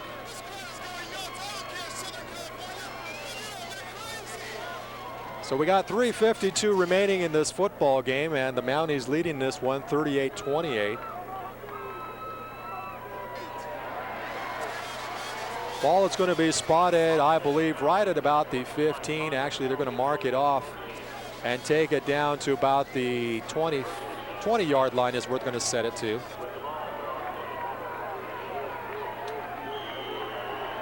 So, Dave, I don't think you can count out the Rams just yet. 3:52 really is a significant amount of time, and this is quite an explosive offense. Very much so. One big play can really break things open for this football team. Back to passes Terrence Bryant. He's looking long, has a man open, and overthrows his intended receiver. Ball was intended for Tress Brooks. He was closely guarded by Jared Smith. Good defensive play there, and the Rams wanting a little bit of pass interference. Well, there was a lot of slapping going on there, and you know, defensive player trying to stay close, and the refs have been calling him pretty close all day. Not a lot of, kind of letting him play a little bit. 3:47 remaining in the football game. Ball is spotted at the 20. 2nd and 10 is now the situation. We got whistles all over the place and a stop and play. And I believe the Mounties will be calling a timeout. So Lenny Rodriguez, the defensive coordinator, wants to take extra care and extra caution against the offensive scheme here of San Francisco. Very wise thing to do, since San Francisco, like you said, is very explosive. All of a sudden a big play, and they're looking at a field goal or a touchdown, which could break this game wide open again. Mounties now only have one timeout remaining. As you see, Lenny Rodriguez with his defensive squad along the sidelines. Mounties have scored 24 points in this half, Dave. It's amazing. It really is. You'd almost wanted to count the Mounties out in that third quarter when it just looked like they couldn't get anything going. And then they turn it around in the fourth, get some momentum behind them. A couple of nice offensive plays and a good drive to get a score and a 2-point conversion. Then an incredible defensive effort there by the defense, picking up the fumble, running it in. Great play by the Mounties. Not over by any means, though. 3:47 remaining in this football game. San Francisco has 3 timeouts remaining, so that's really to their advantage here. Crowd really getting into the game now, getting the defensive chant going for Mount San Antonio. And now Kevin Brown, who was lined up as receiver, is back in the backfield. Bryant dumps it off to Brown. He's down to the 25. He's stopped by Deron Tyler, assisted by Antonio Pierce. Let's head down the sidelines to John Fralla. John. Out on the game here, we've got another one down. Ryan Cunningham on that last play. He's got leg cramps. They're going to ice him up and try and get him back out here. Let him go at it. Back to you, gentlemen. Thank you, John. Ryan Cunningham, who was down on the field for a brief period of time, appears to be okay as they're tending to him. It's now a 3rd and 3 situation. Ball's at the 27 of San Francisco. Back to passes. Bryant overthrows his intended receiver of Jerry Roquemore. Almost picked off once again by MtSAc. Good defensive positioning, but just an overthrown ball there by Terrence Bryant. Well, 3:07 remaining on the clock. Third down conversions have really not been the Rams' specialty today, and they're coming up on a 3rd and 3 right now. Excuse me, a 4th and 3. That's what I figured. It is now a 4th down situation, and the Rams have got to go for it. 4th and 3. They got to gamble at this point. Ball spotted, remains spotted at the 27. 4 receivers spread out to the right. Back to passes. Bryant dumps it off. It is caught and taken down to the 45-yard line. Reception is made by Robert Garth, the wide receiver. So it moves the chains and picks up a 1st down and 10. It stops the clock at 3:01. Clutch reception by Garth, because if he doesn't make that catch, you can almost count this team out, but great way to keep the drive alive. So the 4th down conversion attempt comes up big. And there you take a second look at that one, Dave. Good clutch reception. The sure hands of Garth. taking it out of bounds. Ball is now spotted at the 46. Rams with a first down and 10. Garth now goes in motion to the right. Back to pass is Bryant. Going to roll out to his left. Looking downfield. Tosses it out of bounds. There's no receiver there. There's a fight down on the sidelines. There's more kicking and shoving by one of the players. No flag down on the field. Now let's head down to Adam Babbitt's. Adam? Right now we're here with Joanne Fortunato. Joanne, great to see you here. Thank you. It's a pleasure to be here. Exciting day, isn't it? Great game. I see you have something in your hand right here. Yes, I have the championship trophy for the Blue Diamond State Football Championship. The first one in many, many years, and hope we have many, many, many more to come. And it looks like right now the MtSAc Mounties are going to get that handy trophy. Well, it looks that way, but they have almost 4 minutes to make 10 points. Let's not count them out. Yes. Thank you very much for showing off your trophy. Back to you, JR. Thanks a lot, Adam. 2:55 now remaining in this football game, and that trophy sits on the sidelines, and right now in favor of MtSAc at this point with a 10-point lead. Looks like we may have some offsetting penalties. They're trying to work all the yardage out for the unsportsmanlike conduct that was displayed just a few minutes ago. Boy, there was a real cheap shot down on the sidelines by one of the San Francisco players. And I don't believe any of the officials saw it. I don't believe they did either. It was a foot to the chest, I believe, a couple of times. First down and 10. Ball spotted at the 46. Back to pass is Bryant. Under some pressure. He's at the 30. Dumps it off. Catch is made by Brown. Takes it to midfield. Streaking down the sidelines. Finally knocked out of bounds right at the 25. Just when you think you have him in the backfield, he dumps it to Kevin Brown, and Kevin Brown turns it into a big play. Got to hurt Mountie down on the field, as we'll take a second look at this one, Dave. Drops back, looks like we may have a sack, and looks like it may be just throwing it away, but no, right to Kevin Brown. Turns it into big yardage and a huge gain. Boy, look at the way he was carrying that football, just one-handed along the sidelines, wasn't cradling it at all, and that was kind of dangerous for Kevin to do something like that. Man down, looks to be like number 14. Could be Brian Johnson. I don't have a number from our angle up here. Try to get an idea of who it might be.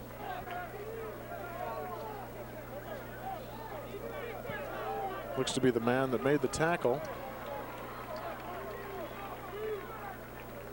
Yeah, it does appear to be Brian Johnson, the defensive back for Mount San Antonio College.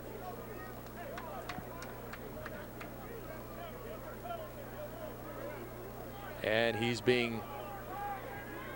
still being tended to along the sidelines of San Francisco. Clock is now stopped with 2:44. And Brian able to get up without much assistance, so that's good news there for the Mounties of MtSAc. But it's first down and 10 with the ball spotted at the 25 of Mount San Antonio. And as we said, boy, the Rams are quick to score, Dave, and 2:44 is really plenty of time. With the type of offense that they run, and with as explosive as Kevin Brown is, you could just see anything can happen. Well, in this half alone, Terrence Bryant, the quarterback, has passed for 190 yards. Garth now goes in motion. Back to pass is Bryant. Rolls out to his right. Looks across the middle. It is dropped. It was in and out of the hands there of Jerry Roquemore. It was kind of underthrown, and Roquemore just could not get a hand on it. Looked like a pass that Roquemore usually would catch, but just a little too underthrown for him. That stops the clock at 2:39. We'll bring up a second and 10. That's one guy you don't want to have the ball in his hands is Roquemore. He's got a touchdown on the day already. Kevin Brown acting as the lone setback. Got three receivers spread out to the right. Back to pass is Bryant. Floats it off to Bryant. He tries to one-hand it and drops the football. A little bit overthrown for Kevin Brown on that play. Trying to reach out and grab it with that one hand, but just unable to pull it in. It's now third down and 10. Clock is stopped with 2:35. It's an important third down conversion attempt here for the Rams. Boy, we've said that already this half. This is really big. If they don't convert this, they could go for a field goal and then try to pick up the touchdown next time around to tie it up. But that would put them in a bad position. They want to convert this. No question about that. Kevin Gastineau now in as a wide receiver, back to passes Bryant, looking down the field and tosses it off to Roquemore, makes the catch. He's in for the touchdown. Roquemore is clutch. Clutch reception for him. He just knows how to find the end zone. So Jerry Roquemore gets the pass, a 25-yard reception from Bryant. And now the Rams trail 38-34. I would imagine they're going to go for 2 points. Nope, I see Hodgerney coming in for the point after. Yeah, they want to go for the sure point after. Come down that way they can still tie it up with a field goal if need be. You got to believe there's going to be an onside kick after this one, Dave. Snap is down, kick is up on the way, and it's good. That's a big extra point. So the clock is stopped with 2:29 remaining in the football game, and the Mounties lead is down to 3. Let's step aside for a short break. You're watching the action here on WCCT Sports and listening on 90.1 FM KSAK. Children are the largest group of Americans living below the poverty line. They have to reach higher for what others take for granted. Health care, balanced meals, encouragement to learn. But with help early on, children in your community can gain the skills to get out from below the poverty line. It takes programs like Success by 6 and people like you to help them take the first step. Call to learn more. Change the world of a child, and you change the world. 6 plays, 80 yards, and a minute 27 off of the clock as the Rams come up with a touchdown and trail by only 3 points. 38-35 in favor of the Mounties of MtSAc, and I would imagine there's an onside kick coming this way, Dave. I would imagine so. Boy, as it has cooled off, the intensity has heated up. No question about that. So Hodgerney will tee it up. And the Rams not showing any kind of formation as of yet as to how they'll line up. Mounties with plenty of players up around the 45 and 50 yard line as they're expecting an obvious onside kick here. And Hodgerney, nope, surprisingly enough, they're going to rely on their defense as the ball will be taken right at about the 25. Nin Burns on the run back, takes the ball down to the 35 yard line. Nice run back by Nin. Once again, special teams for MtSAc really coming through. Good run back on that play to get them some decent field position. That way, if they give it up with a punt, they don't have to give good field position back to the Rams. Well, this is maybe smart thinking here by George Rush from San Francisco. He didn't want to give the Mounties field position if they did not come up with an onside kick. He's going to rely on his defense to try to come up with a football. You got to put faith in your guys. 2:20 remaining in the game. Mounties with a 1st and 10 at their own 35, showing I formation with Bradley and Shine in the backfield.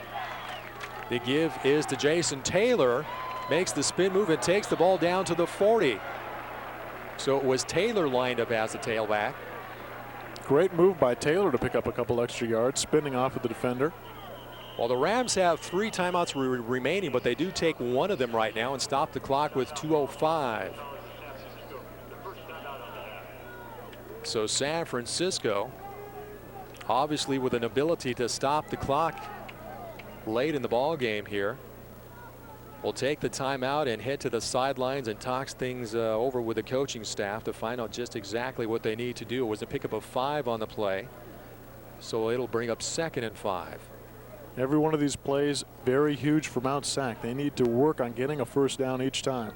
It's the only way they're going to pull this ball game out is to keep getting the first down, not have to punt that ball away and give them a chance. Well, once again, we talked about the Ralph Craig Memorial Scholarship. This is a great opportunity for many of you Mountie fans out there to get involved with the MtSAc football by contributing to the education of these MtSAc players. You can contact Bill Fisk at Mount San Antonio College, 1100 North Grand Avenue, Walnut, California, 91789, or call 909 area code 594-5644, extension 4883. Ralph Craig was a former assistant coach here at Mount San Antonio College, passed away after a courageous bout with cancer back in 1988. Memorial Scholarship was set up in his name and has been helping football players here for MtSAc ever since. 2nd and 5, ball's at the 40. Give goes right up the middle to Jamal Bradley. He is stacked up for no gainer at all, and the Rams take an immediate timeout. Scotty Nicholson making the initial hit here for San Francisco. MtSAc really needs to move the ball here. They don't want to get stacked up. Well, in this half alone, the Mounties of MtSAc have 138 yards total on offense, 100 passing, 38 rushing, while San Francisco has 111, 215 passing for a total of 326. Amazing what an interception here and there can do to nullify a lot of those yards, and you ended up on the bottom even though you've got more yardage than the other team in the half. Clock is stopped right at 2 minutes. Rams have 1 timeout remaining. And this will bring up a 3rd and 5 here for Mount San Antonio College. Well, it's been a great matchup. How much more can you ask for as the Mounties lead this one only by 3 points with 2 minutes remaining? It's really been back and forth all ball game. It's really shaped up to be the bout that everybody thought it would be. And it's been quite a game all the way through. Well, according to the JC Gridwire, as we mentioned, #1 and #2 in the nation. And they have certainly proved that this afternoon. Here's an important 3rd down here for Mount San Antonio College. They're showing no receivers with Eric Shine and Jamal Bradley spread in the backfield. Shine, play action, going to roll out to his left on the keeper. He'll lose 1 defender, turns it upfield, and gets the 1st down. Huge play by Machete, the quarterback. Machete looks like he might be hurt. He's getting up very slowly along the sidelines as he takes the football down to the 49. He might have had the wind knocked out of him. Great keeper, and diversion to the right side as he goes back to the left of the defender. A couple of the defenders didn't buy it and went back, as you can see here. And Mike Machete turns it upfield, and yeah, looks like he fell on the football. Sure, kind of painful there as he slowly gets up. And it's helped to the sidelines. This should bring in now Kevin Seto as the backup, and Kevin's done a very great job as a backup quarterback. So Machete going to be helped to the sidelines as Seto comes in as the mop-up man. 1st down and 10. Ball's at the 49 of MtSAc. Clock continues to move with 1:37 remaining. Mounties in I formation with Bradley and Shine in the backfield. Seto the give to Bradley. He goes right up through the middle portion of the field, and once again the Rams take their final timeout of the afternoon. This is going to come right down to it. MtSAc just needs to keep running the football, but not much else you can do. Clock stopped at 1:23. And I would imagine the Rams are going to try to rattle Kevin Seto as much as possible. He's taken no snaps at all this afternoon. But Kevin is quite the backup, I got to say. He's very apt at what he does. In fact, I've said this before. If Seto were at any other football program, he would most likely be a starting quarterback because he's just that good. It's always nice to be able to go to your bench and be able to pull somebody off that's a quality player that you don't have to worry about being in the game, especially in a crucial game like this where it's coming down to the national championship, the state championship, against a great team like San Francisco. It's going to bring up now a 2nd and 8 situation with the ball at the 49 of San Francisco. Rams now have no ability to stop the clock. Looks like they are still tending to Mike Machete along the sidelines. And hopefully we'll get some sort of update from Adam Babbitts. So Seto remains the quarterback. Will line up underneath center. He's got Bradley and Shine. No, actually I should say Bradley and Jason Taylor spread in the backfield. Each of these plays now very big for MtSAc, trying to gain some yardage, keep the clock running. 2nd and 8. Give us to Jamal Bradley. Breaks free, keeps the feet moving, and gets the 1st down. Bradley just about broke free for a touchdown on that play. Right up the middle. Somebody was able to hang onto the ankles and bring him down. Almost looked like he wasn't going to be stopped. So he takes the football down to the 36. There you see the replay. For those of you watching television, there's 1:10 remaining. Rams not able to stop the clock, and all the Mounties need to do is kneel it down. Well, this has been a hard-fought battle for both teams, doing an excellent job both sides of the ball. Only a 3-point difference. Kevin Seto underneath center, fumbles the football, and Brian Futrell. Unbelievable. Going to give that MtSAc coach a heart attack. Oh my gosh. Brian Futrell was way in the backfield, obviously to act as a safety valve in case anything happened, and it did. Luckily for him, but I think Bill Fisk just passed out. Take a look at that one. Oh man. Well, right now the clock is stopped with 44 seconds remaining.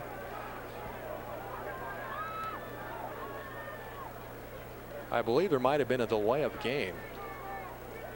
No, it was a procedure call actually. So it really wasn't even a live fumble, but as you said, Dave, I'm sure Bill Fisk probably skipped a few heartbeats there. If you can imagine one of the guys in red picking up that football, running it for a touchdown to win this game. Whoa. First down of 15, 44 seconds remaining, and once again, Seto, all he has to do is kneel down, and this one's done.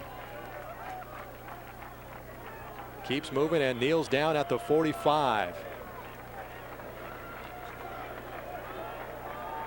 So the celebration is beginning on the other side of the field as the clock winds down inside of 30. Got the signs already in the stands. Here we go. They can claim the national title. After a hard-fought battle, clock is now down to 15 seconds. I don't even think Seto really needs to get underneath center. Inside of 10.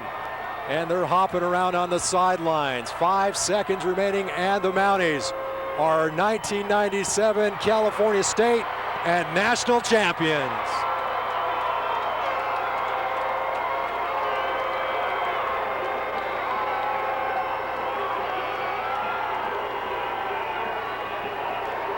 Pandemonium down on the field as the Mounties of MtSAc had to come back from a 10-point deficit to win this football game, David. And boy, you got to give their defense credit once again. You got to give offense and defense credit on that team because they came back. Momentum was completely on the side of San Francisco Rams, and they were up by 10 points. They had the momentum going their way, and MtSAc just decided to turn the game around, started to get things going, and they did it for themselves. There you see the congratulations already taking place down at midfield as the Rams and the Mounties exchange greetings, as we'll hopefully get a chance to talk to some of the coaches and players downfield side to get an idea of what the emotions are at this moment. This is the first time ever the Mounties have had a perfect season in the history of their football team. This is the first time ever for a national championship. These guys have to be proud of what they've accomplished this season and what they've accomplished this game. It was a great game all the way through. Very, very close, going back and forth in the score many times. And now he's just ended up on top.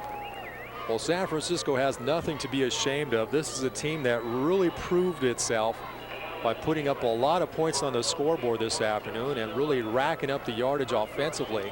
This is a very good ball club. And for them, unfortunately, the win streak at 21 comes to a close. But you got to be impressed with the play of Terrence Bryant and Kevin Brown. Boy, these guys are obviously going to be seen somewhere in Division I someplace, Dave. Kevin Brown could really break open that run, and he's great off of the pass in the flat as well. Terrence would dump it off to get rid of the ball into the flats, and Kevin Brown just really could turn that into some big yardage. He's going to be great at a Division I school if he gets to go there, or whatever he decides to do. Excellent running back. I know Kevin has his eyes on going to the University of Nebraska and really kind of follows one of his predecessors. That's where Lawrence Phillips moved on to, coming out of Baldwin Park High School. And obviously he wants to head on and do the same thing and try to follow the footsteps of Lawrence Phillips. So they're down on the field right now as we're tabulating some final stats. Taking a look at some of the numbers here for the MtSAc Mounties rushing-wise, they come up with 204 yards total on the season. Passing-wise, it's 221 yards for a total of 425 yards in total offense. For the San Francisco Rams, they had 158 yards rushing, 358 passing for a total of 516, Dave. Incredible. Great job on the offensive side. The Mounties only had 15 first downs compared to 17 for the Rams of San Francisco. They were 4 of 14 third down conversion attempts, while the Rams were only 1 of 9. There you see Travis Watts along the sidelines, obviously feeling very dejected about what has transpired here on this football field. But, you know, as I mentioned before, the Rams really cannot be ashamed of the way they played this afternoon, Dave. They had a great season and a great afternoon here. They really had MtSAc down. MtSAc was just able to really turn the game around and come back. And you'll see some of the stats there kind of in favor of the Rams, but there was a couple of interceptions on the part of MtSAc that really turned the game around, put some extra points on the board. The defense took care of that, and that's why they're ranked so highly as a defense. Well, in time of possession, the Mounties had the favor there with over 32 minutes, while the Rams had just over 28. So even though yardage-wise the Rams come out on top of that, it was a time of possession there for the Mounties that obviously had some impact in this football game. Penalty-wise, the Rams had 6 flags for 50 yards, while the Mounties of MtSAc only had 7 for only 45. And I say only because that's kind of unlike them, and they were able to be disciplined this afternoon. They were kind of the Raiders of this conference, but were able to keep the penalties down today and not let that affect them. Well, the crowd is beginning to disperse here on the San Francisco side. I'm sure quite dejected with a very long drive or a long fly up there to the Bay Area. But the Rams cannot be ashamed of some great football, a great football program that they've brought down here to Southern California. Right now, let's step aside for a short break. We're going to come back and take a look at some of the celebration. You're catching all the action here on WCCT Sports and 90.1 FM KSAK.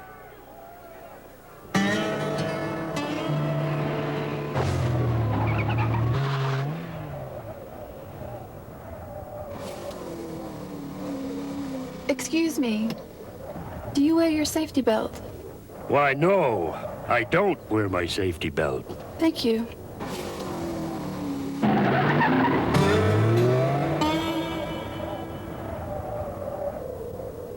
You could learn a lot from a dummy. Buckle your safety belt. On the campus of Cal State Fullerton, although you see some of the players there from the City College of San Francisco just kind of sitting back and wondering what happened. And what did happen on that field today? It was momentum back and forth, and two teams really battling it out. And it was, as Coach Bill Fisk said, it was really the big plays that turned this game around. A couple of big interceptions, a couple of big runs down the field by Kevin Brown on San Francisco's side. And it was those big plays that really turned the game momentum and the shift of the score back and forth. No question about that, as the Mounties of MtSAc able just to squeak through with a 3-point victory, 38-35. And momentarily we're trying to head downfield to talk to some of the players along the sidelines there.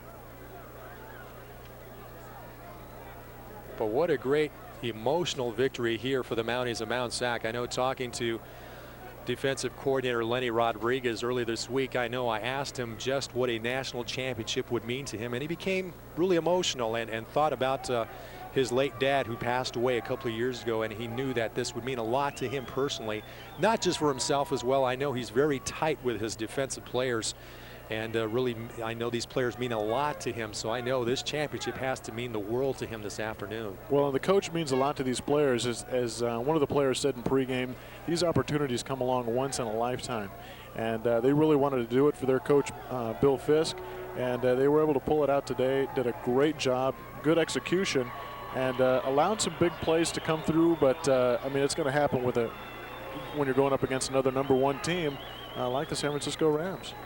Well, taking a look at some of the individual stats on the afternoon, Eric Shine for the Mount San Antonio College Mounties wound up with 16 carries for 87 yards. Jason Taylor had 2 for 19. Mike Machete had 12 carries for 38. And Jamal Bradley had 8 carries for 52 yards. In the passing division, Mike Machete, 15 of 27 for a total of 220 yards, David. So That's last huge. week, he did it through the ground, and this week he did it through the air. Well, and one thing that kind of got lost in this game as well was Mike Machete's running, which he didn't run a lot, but there were some crucial downs that he really picked up first downs and kept the drive alive, where otherwise they would have had to punt the football away and could end up losing this game. But he did a great job on the ground, escaping the defenders, picking up some extra yards, and making some first downs when it needed to be done. In the reception department, Dwight Carter had 3 catches for 39 yards. Taking a look at the other side of the football field, Kevin Brown, the running back for the City College of San Francisco, really just kind of a normal afternoon for him. 26 carries, 173 yards, Dave. You got to love that being a normal afternoon for you when you can put up those kind of numbers. That's a great running back there. And Terrence Bryant in the passing department, 15 of 23 for 345 yards. Wow. Wow. Great quarterback in Terrence. And, I mean, he's got, what, 19 touchdowns on the year, added 1 or 2 more today, and 2,500 passing yards for the season. A great quarterback in Terrence Bryant. Also, Jerry Roquemore, the big wide receiver, also kind of a normal afternoon for him. 4 receptions for 138 yards. And Johnson, Benny Johnson, one of the other receivers, had 1 reception for 45. So really San Francisco did all that they could in terms of their stats and really kind of had a normal afternoon stat-wise, but fell up just a bit short by 3 points. Well, the players on both sides of the ball, they all had really good days, and great defensive effort, of course, by Antonio Pierce, who was in on quite a few tackles, and great job by him. And right now, let's go down to John Fralla. I think he has some of the celebration going on. John? On the sidelines with the coach after the game. This has to be a tough way to end your season, but you guys played very hard. It was a good game, real close, like you kind of were talking about at the very start of it. So what happens from here? You come back and go at it again next semester? You got a lot of seniors that are coming out? We were a pretty sophomore-dominated team, so we'll lose a lot of guys. I mean, I'm crushed for them because they worked so hard to get here and they played so darn well. You know, getting games like this, it's sometimes the turnovers to tell the difference, and that's the difference in this game. We turn the ball over, and that's the game. The blocked field goal right off the start there, that seemed to get a lot of momentum going your way. Well, yeah. I just think, defensively, we played real well against their offensive unit. I mean, we did a lot of real good things. You know, put a lot of heat on the quarterback. I thought their quarterback had an outstanding job, not necessarily throwing the ball, but escaping pressure. But I'm proud of our guys. I mean, you couldn't ask them to play any harder. You know, and it's crushing. I don't know what to say. I mean, it's 2 years worth of work to get to this game, and you don't quite get it done. You know, and it's take a while to get over. It's 2 years of work, but you guys made it, and a lot of other teams didn't. No, so that's true. You guys got nothing to be sorry about. You guys really did a good job. No, thank you very much. Okay. Happy holidays, Coach. You too, thanks. Thank you, Back John. up to you, gentlemen. Thank you, John. George Rush, obviously gracious in defeat, but obviously dejected. That 21-win game streak comes to a screeching halt. The Rams of San Francisco were declared national champions back in 1994. He does have one to his credit, but obviously he wanted to put another one on the finger there with another national championship ring, Dave. And as he said, you know, you worked for 2 years to get to this game and come away 3 points shy of making it happen. Actually, 4 points shy of making it happen, but that's got to be a very tough loss for him and the players, and you can tell that he's got the grief of the players written all over his face as well. He really wanted his young men to pull it out this year. Well, this is a great format, I think, that the College Athletic Bureau up in Sacramento has created. The intention was to take the best 2 teams from the South to face each other in a already established bowl game. That happened last week with MtSAc and Bakersfield, and then San Francisco beat Butte College in their Northern Division Championship. And really, the 2 best teams were here on the field, and they really showed it. Right now, let's go down to Adam Babbitts. Adam. Thanks, Sharon. Right now, we are joined by Mike Machete. Mike, an incredible game by your performance. Yeah, it was exciting. I mean, it came down to the last wire, down to the wire. But, we had confidence in each other all year long, and we just had to battle through some adversity. That was a hell of a San Francisco football team. But we showed a lot of class today. We didn't give up, and we overcame adversity and won the ball game. It's the greatest feeling in the world. I don't think I've been, I don't think I can explain how happy I am. I mean, I'm so excited for Coach Fisk and the rest of the coaching staff. I mean, they've worked their butt off. Coach Fisk's been here 33 years. He's never won a national title, and we finally got him one. And I'm telling you, that's a great feeling, and we're proud of it. What is your status? I know you left the game right at the end of it. I got smoked. I was trying to get the first down. I just got hit, and I kind of blacked out. But I'll be all right. We don't have a game next week, so I'll be okay.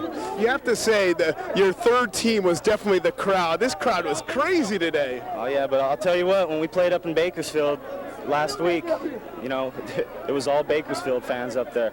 So, I mean, we showed a lot of class. We went up to Bakersfield and won. And then when we really needed it, this crowd got into the game and really helped us out. And that's, we just need to thank the crowd for, getting the defense fired up. And that's exactly like you said. That was our third team. What does the future hold for Mike Machete? I know this is your last year at MtSAc. You're looking at a Division I school? Yeah, but I committed to the University of Colorado a couple days ago, so I'll be attending Colorado.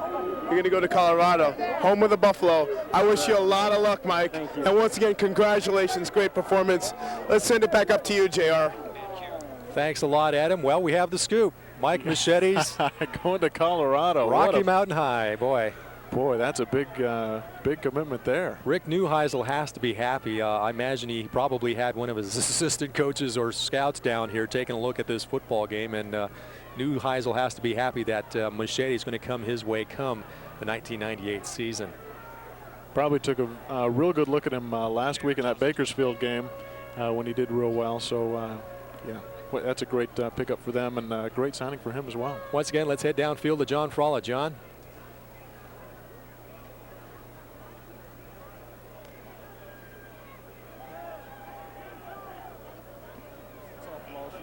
That's a great team over there, you know what I'm saying? I respect them guys. They played their hardest, you know what I'm saying?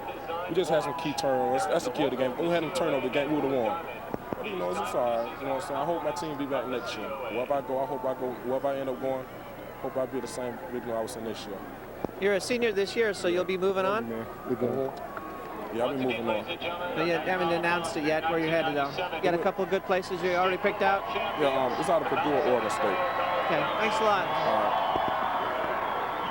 And we're going to try and get a hold of the coach here in a few moments. So in the meantime, back up to you.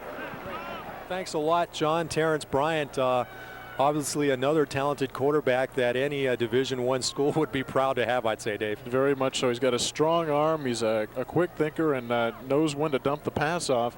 We did that a couple of times today, pick up some really good yards. So, yeah, they're going to be lucky to pick him up as well. Well, you see the celebration continuing down on the field. John Norton, the athletic director for Mount San Antonio College, cradling that coveted trophy there. The first ever for Mount San Antonio College in terms of a national championship. And I see also offensive coordinator Paul Russell enjoying the afternoon with a great victory. There's head coach Bill Fisk chatting with Jerry Wallach, his great defensive back, along with Paul Russell, the offensive coordinator.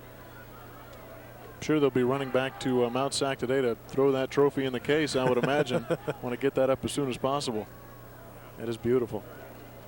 Well, you kind of wonder what's in store for the future here. I know Bill Fisk never has really alluded to it, but you kind of wonder if maybe he would consider moving on to step down after this. But I'd hate to guess to that point. He kind of mentioned that or kind of slightly alluded to that as we talked to him this past Thursday. But who knows? He may stay on and try to win one more. Well, after you win a championship like this and you get kind of close to some of the guys, and especially the guys that aren't going to be leaving, you may want to stay with these guys and try to work up another national championship like that. And he's been here for a long time, but you make some ties, and if you get comfy in some place, you may just want to stick around. It's also a time of reloading for the Mounties. They are obviously going to lose some very key players. Mike Machete moves on. Eric Shine moves on. Most of this tough defense will move on after this year, and it'll be time to really try to make some great recruiting moves over the winter time. Well, like you said, they have a good backup quarterback. Was he going to be moving on Actually, as well? Seto is actually a sophomore as well, so you know that the Mounties are going to be looking for a very strong quarterback for the 1998 campaign, as well as running backs, and we'll have to really retool and reload for next year in order to try to come back and defend a state and national championship. But one thing that makes it a little bit easier is having that national championship trophy in your possession. Very much so. It'll draw some people over to your school. It's easy for those high school youngsters to come on over and say, hey, I think I want to be part of that action. Definitely. Once again, let's head down to the field to Adam Babbitts. Adam. Thanks, JR. Right now we are joined by the offensive coordinator for the MtSAc Mounties, Paul Russell. Paul, this is an amazing win. Yeah, it is. It is. You know, it's something that started back in August, and you had a bunch of guys out here working to get it, and it is so sweet. It's almost, I can't put it in words, but boy, I've done everything from crack a smile to shed a tear and everything. It's just so joyous. I'm so proud of these guys, and I'm so happy myself. And it looked like your offense was a little bit stifled in the second half. I noticed the crowd really got into it and pumped up your defense and, of course, your offense. You know, I think we knew we had to do everything against this defense. We had to throw the ball, we had to run the ball, we had to change formations and sets, we had to get different people touching the ball, and we had to be successful at all of it in order to win. And we did so. And everyone asked to do their little piece or part, did it. And that's the story. We just won the national championship. Scoreboard, huh? Yeah, it is. There you go. Point to it, because it's a good one. It's a good one. And I'm real happy for Coach Fisk, too. Real happy for him, because I think he wanted this real bad, too. And throughout this year, you guys started out playing, you were undefeated, and they said, well, you know, you guys haven't beat anybody good. Then you guys beat Cerritos. You beat El Camino. You beat Long Beach. And then they still had doubts. And then you beat Bakersfield. This is the icing on the cake. It is. You know, I think, too, you got to go, and just as you said, you got to look at the level of competition we played against. We played against people who were in the top 5 in the state or the nation the last 5 weeks. And then we finished with these guys, who are, again, either 1 or 2 in everyone's poll. There wasn't a weak team that we played past the 5th week of the season. And I'm not too sure anyone else can make that statement. Everyone had a little off week or whatever. We had none. We had none. What a test. Yeah, you guys definitely cut out the penalties. I noticed that. You really can't afford it against a team like San Francisco. No, you can't. You can't give them chances to play. You can't give them more possessions of the ball. And when you get first downs, you better keep them. And we did. We had, I don't know what the final count is, but we had a short amount. Penalty-wise, I'm happy for that, too. Great job. Once again, it couldn't have happened to a nicer man. Oh, thank you. Paul Russell. Thanks for your guys. Oh, you're welcome. Let's send it back up to you, JR. We'll have a little bit more post-game in just a moment.